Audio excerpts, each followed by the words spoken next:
Okay. Magandang araw, magandang gabi sa lahat kong mga tagapagsubaybay, sa mga kakilala, kaibigan ko dyan, mga kamag-anak, kapatiran sa Kingdom Nation, at sa lahat ng hindi ko kakilala, sa lahat ng mga guys dyan. Merry Christmas sa ating lahat. Kumusta na po mga kababayan? Okay? Dahan-dahanin lang natin yung topic natin dahil yun yung tinatawag na if mayroong extra time, doon po tayo mga kaibigan. Marami tayong topic pero doon muna tayo sa mga sinasabi ng mga dissidents, mga sinungaling sa madla. Sa mga hindi pa nakapanood sa una kong vlog,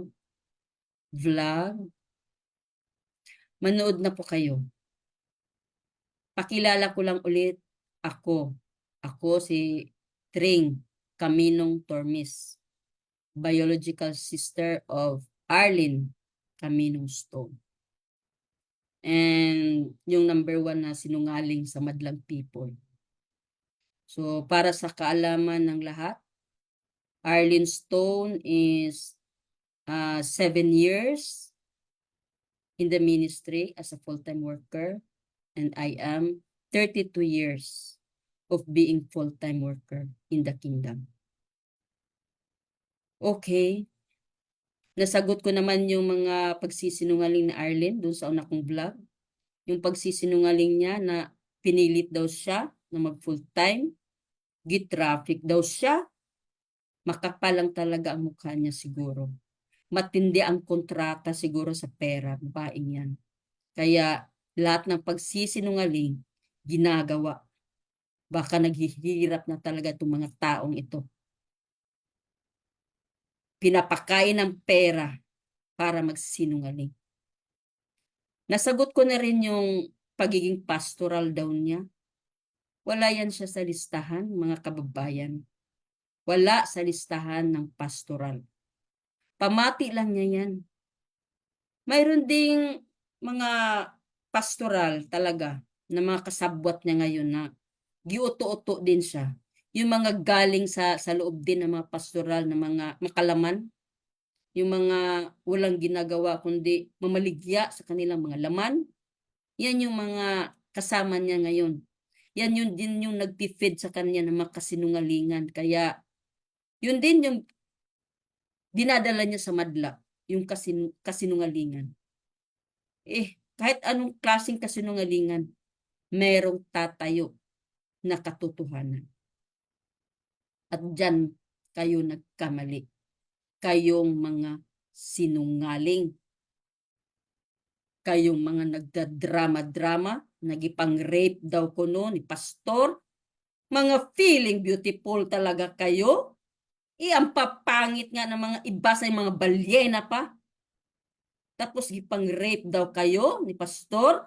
Wah! Nakakadiri ninyo. Kahit magharapan tayo, hindi kami matatakot sa inyo. Akala ninyo matakot kami sa inyo? In your dreams. Di kami takot sa mga sinungaling kagaya nyo. Kami pa inyong takutin na nasa katotohanan kami. Inyong mga track record sa loob, habang mga FTMWs pa kayo, di masikmura ang mga pinaggagawa nyo, tapos gagawa at gagawa kayo ng mga storya para sirain ang reputasyon ng aming mahal na pastor. Walang hiya kayo. Kaya nyo ba kaming sagutin kung kami lahat tatayo sa inyong harapan, magpapatunay kung ano kayo? At kung sino si Pastor Apollo Sikibuloy? Ambisyoso at ambisyosa kayo. Dahil di nyo kaya ang magpalinis sa inyong mga ginagawang kabulastugan. Ayaw nyo i-correct kayo. Bagay lang talaga kayo na itapon kayo ng mga anghel sa labas. At ngayon, nasa labas na kayo, choice man ninyo yan. Choice din namin itong manatili dito sa loob kasama ni Pastor. Manira kayo ng manira. para maingganyo nyo kaming lumabas at makiisa sa inyong mga kampon ni Lucifer kayo, kahit ano pang paninira ninyo, kahit baliktarin man ninyo ang inyong pagsisinungaling. Alam namin ang totoo. Lokohin nyo man si Hontiveros, wag kami. Ang mga mas bobo lang sa inyo ang makinig sa inyo at makianib sa grupo nyo. Kayo mga former full-time workers, huwag kayong magpapauto sa mga ito. Mabuti pa, manahimik na lang kayo. Mabuhay, mamumuhay na walang konsensya na bumabagaw-bag sa inyo. Kahit gawin nyo man ang lahat ng pagsisinungaling ninyo. Dahil sa pera. Ang pera mauubos at mauubos. Pero ang konsensya nyo, dadalhin nyo hanggang sa kamatayan ninyo. Alam nyo pa rin ang katotohanan. Dahil mapasubo kayo. Lalo na kung susubuan na kayo ng pera. Ganyan lang kababaw ang prinsipyo ninyo, mga bayaran. Pag pinapakain na kayo ng pera, magtataka kayo, master nyo na ang pagsisinungaling. Kagaya ni Arlene Stone. Ito yung mga grupo ng sinungaling, traidor, bayaran, grupo ng mga mukhang pera at matakaw sa kapangyarihan. Diba, snakehead? Okay. Gusto kong balikan yung nagsasabing gipang-rape daw sila. Kung gaano ba talaga sila kaganda? Na sila na lang ang habulin. Na sila na lang talaga ang daginuton. Mukhang mga balyena. Mabuti pa ang balyena, may beauty pa. Tapos sila pa ang nagsasabing gipang-rape. Pweh! Kapal ng apog nyo. Mga babaeng ewan kung anong tawag ko sa inyo.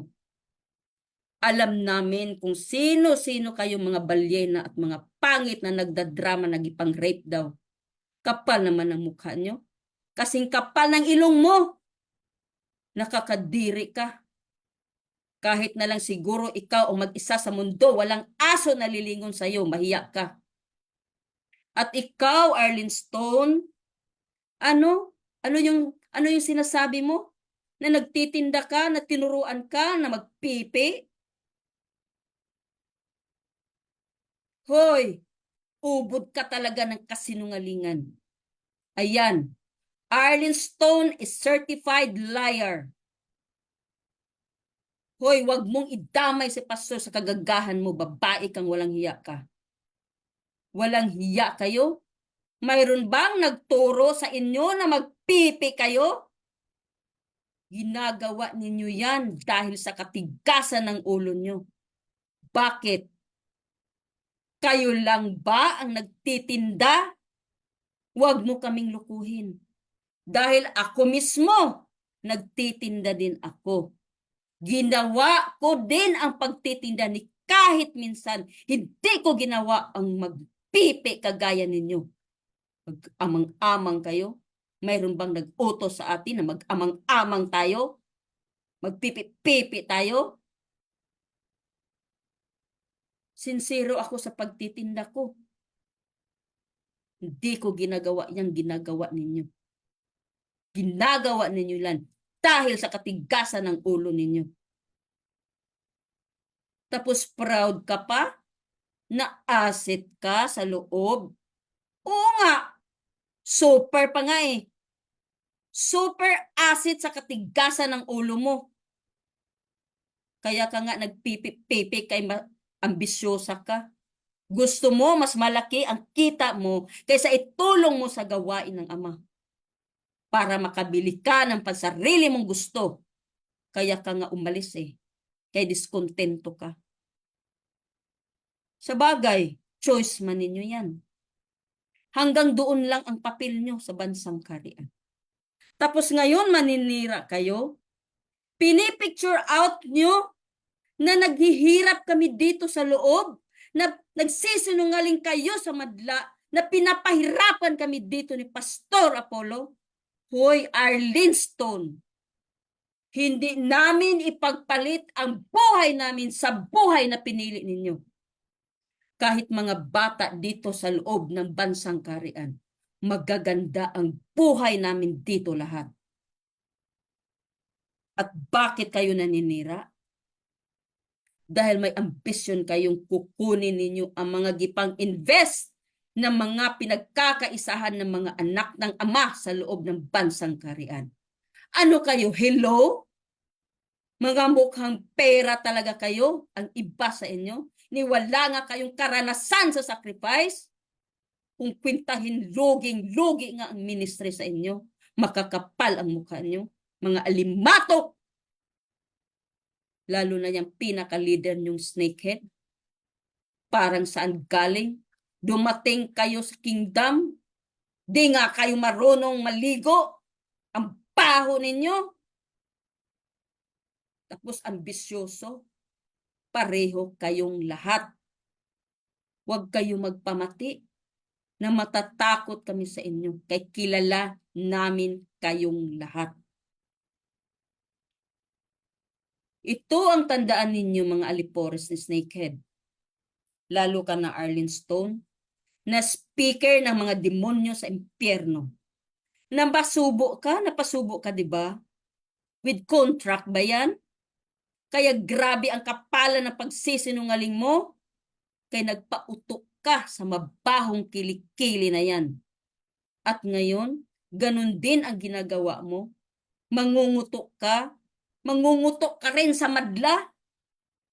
Kawawa naman yung mga bobong tao na mauto nyo.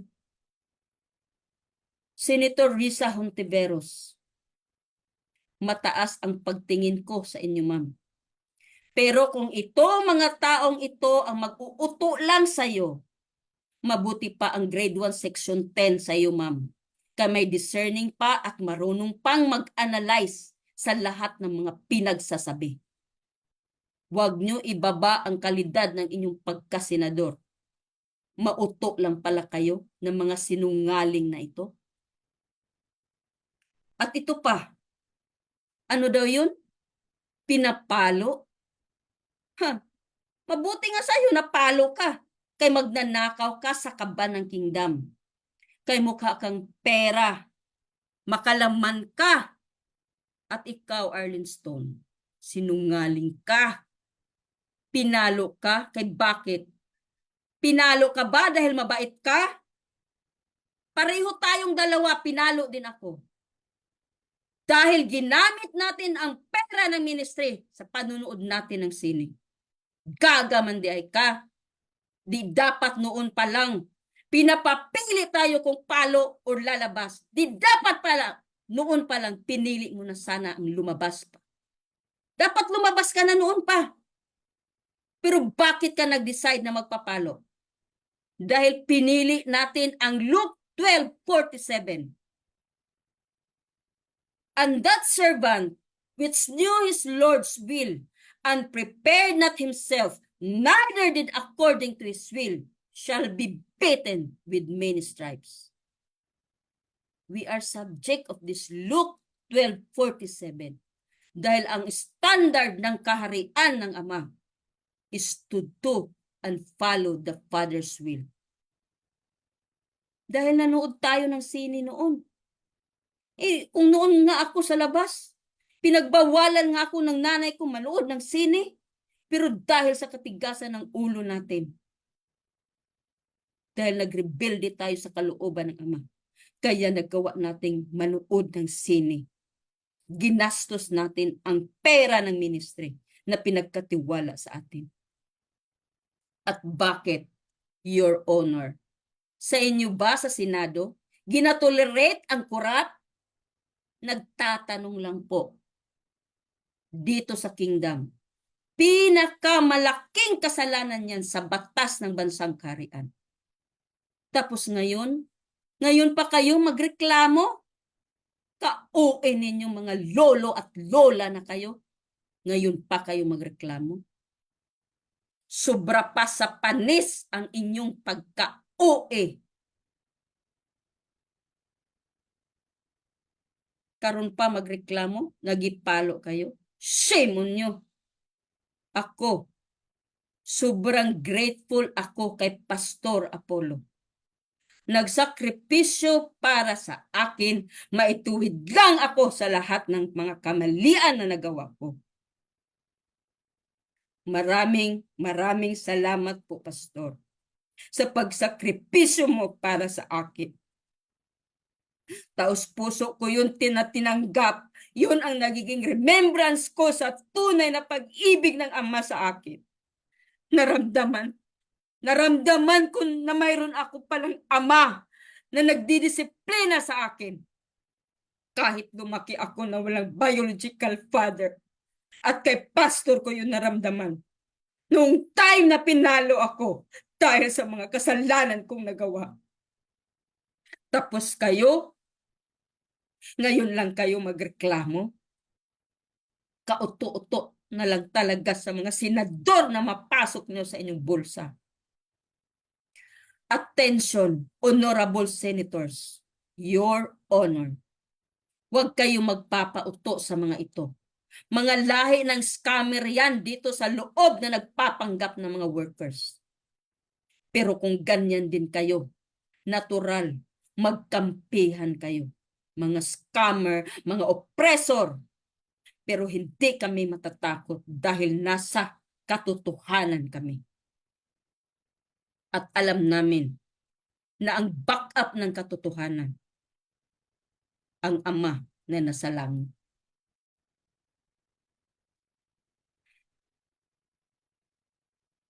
So, pasensya na mga kababayan. Parang medyo emotional ako ngayon, pero yun po ang totoo. Hanggang dito na lang po muna mga kababayan. Kitang-kita na lang po tayo muli sa susunod na kabanata. Salamat po sa inyong lahat at Merry Christmas.